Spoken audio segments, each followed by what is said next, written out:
Okay, good morning, ladies and gentlemen. It's a pleasure to be here and to be part of this summit. I've got a PowerPoint that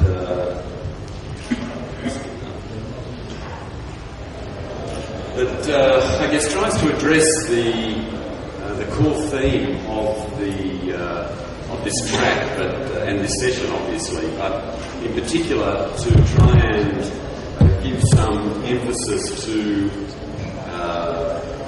the role that industry and employers, I think, are increasingly going to be encouraged and expected to play as the training system develops in India and develops into a national training system as we move forward.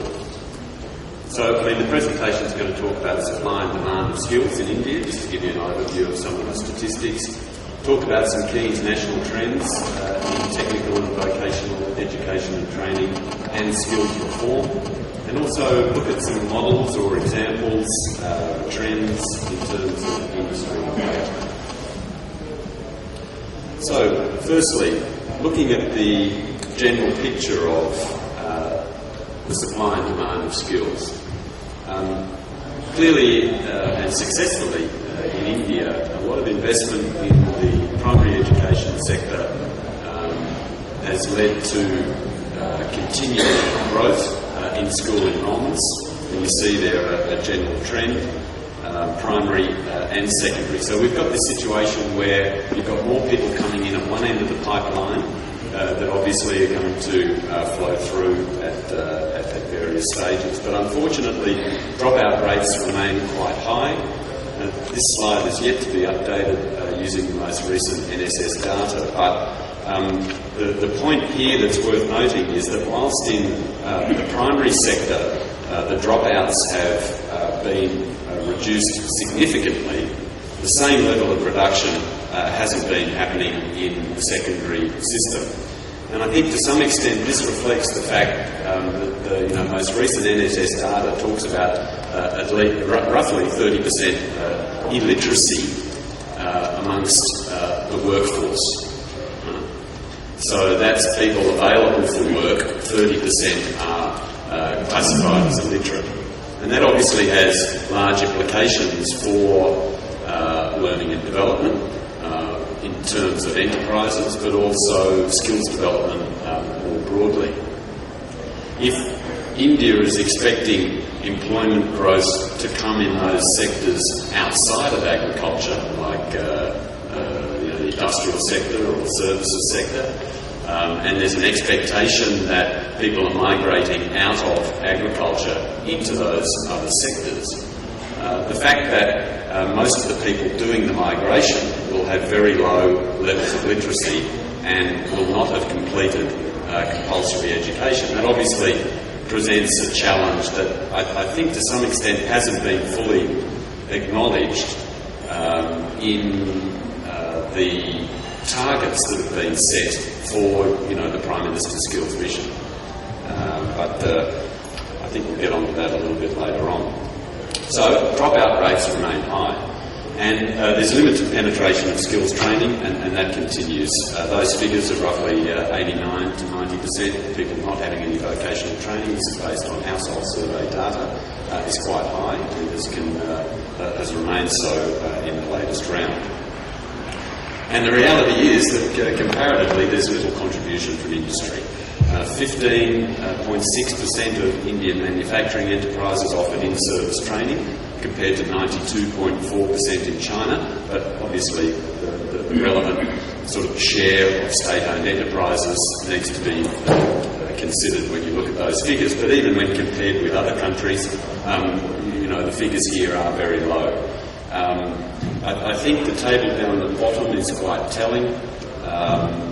If you look at the apprenticeship systems that operate around the world, so we're talking about structured workplace learning, sponsored by employers, often in conjunction with training organisations, up to 43 apprentices per 1,000 employees in Switzerland, and India we have 5. So there's a huge potential for growth in apprenticeships, because I think, you know, if you talk about 500 million or whatever that number is of a target for skills development, and you look at the capacity that exists within the system, there aren't enough seats, there aren't enough institutions, there aren't enough trainers, there are severe capacity constraints.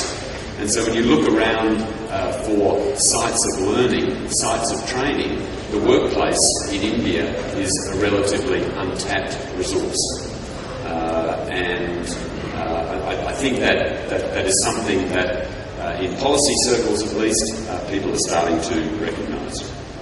So there's this point, the capacity of the system is limited. I won't go through those numbers, but another telling statistic I read, there's a recent paper that's been put out by the Institute of Applied Manpower Research, and I think something like 60 to 70% of engineering and I guess technical graduates are actually going into the services sector. And I guess that says something about, you know, where people see their aspirations and how those aspirations don't necessarily reflect career paths.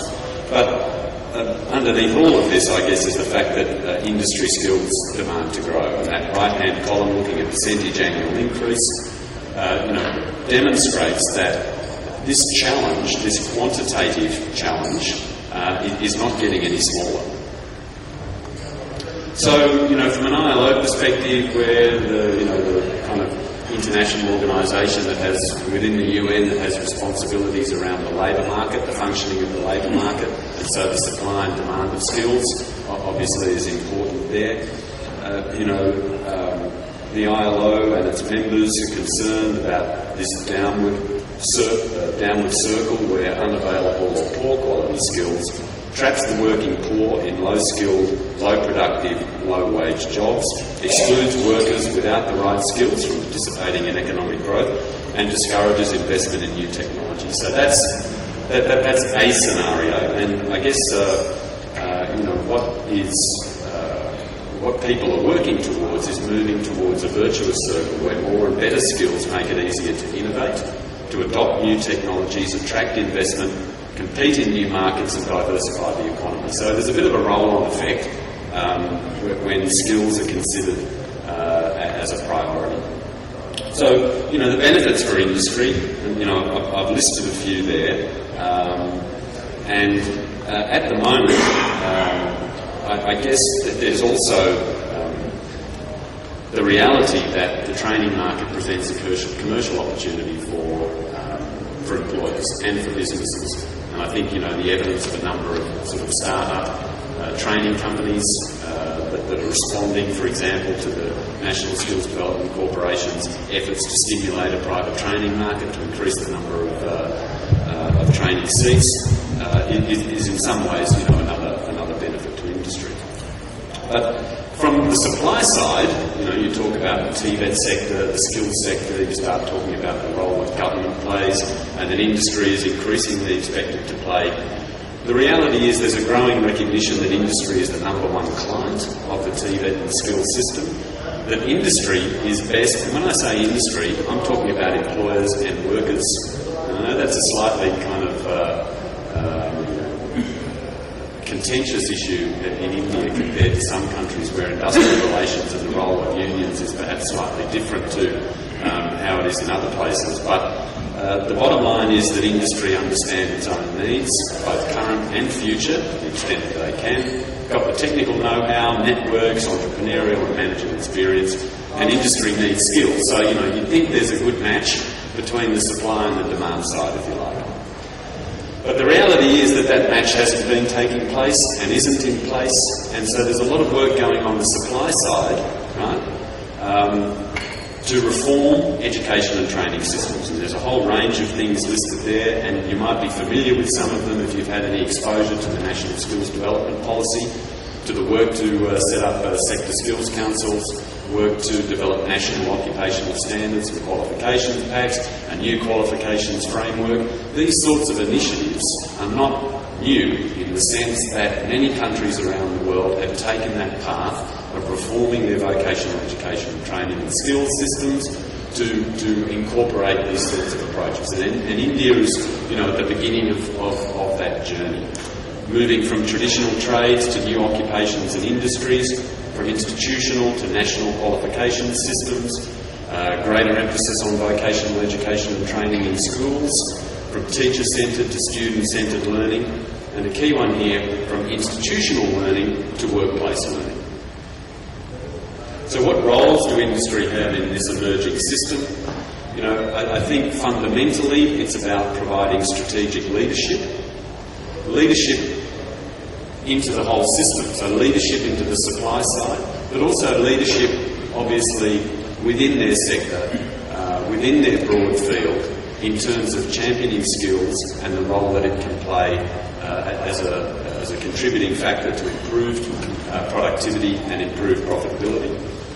But given the model that India has adopted, which is effectively a sectoral approach, being driven by the establishment of sector skills councils, I think really employers have to understand that shift is happening, understand that the roles of sector skills councils are probably going to grow slowly and become more influential in the education and training system in the years ahead. And because of that potential, it's actually beholding to you as employers, as representatives of an industry, to actually become engaged in how sector skills councils are going to operate. Because the real litmus test of whether or not they're successful or less successful is to the extent to which they have real industry support, that they have meaningful industry networks. India's a big country with a federal system. It's a complex ecosystem. And so industry really needs to engage with sector skills councils so that they can effectively undertake the role that they've been given in the skills system. And there's we can talk more about that later on. The opportunity for public-private partnerships exists. You're probably aware of various schemes and the increasing emphasis of new government investment in engaging with industry at the institutional level. But more technically also around the development of standards and curriculum, data on skills in demand, so we try and get the supply and demand side better matched. But also investing in workforce development, because once you start building this national system of nationally recognised qualifications, of more clearly articulated career paths, of increased training opportunities, that then actually provides a support mechanism for workforce development in your sector, in your enterprise, because it gives you an external framework and it makes that sort of system more attractive to your staff. But I think, clearly there are some key issues. The rhetoric is one thing, but the reality is another. There isn't. There is and there isn't a demand for skills. There's a demand for skilled workers, but at what level? Is there an enthusiasm for skills utilisation? And by that I mean actually using the skills that you've got and looking to leverage higher level skills to drive enterprise growth. We recognise that skills in itself is not the silver bullet. And so skills have to be considered alongside other workplace issues like the introduction of technology, how work is organised, and that's why unions become an important player in this system. The link between skills and innovation and how workplace relations are actually delivered. So skills in itself won't do it, but those other things without skills won't necessarily work. So I guess what we talk about is using skills as a driver for change. And there's a lot of change going on in the skills system, and I think hopefully today we can talk about how to engage with that change and use it to your advantage. Thank you.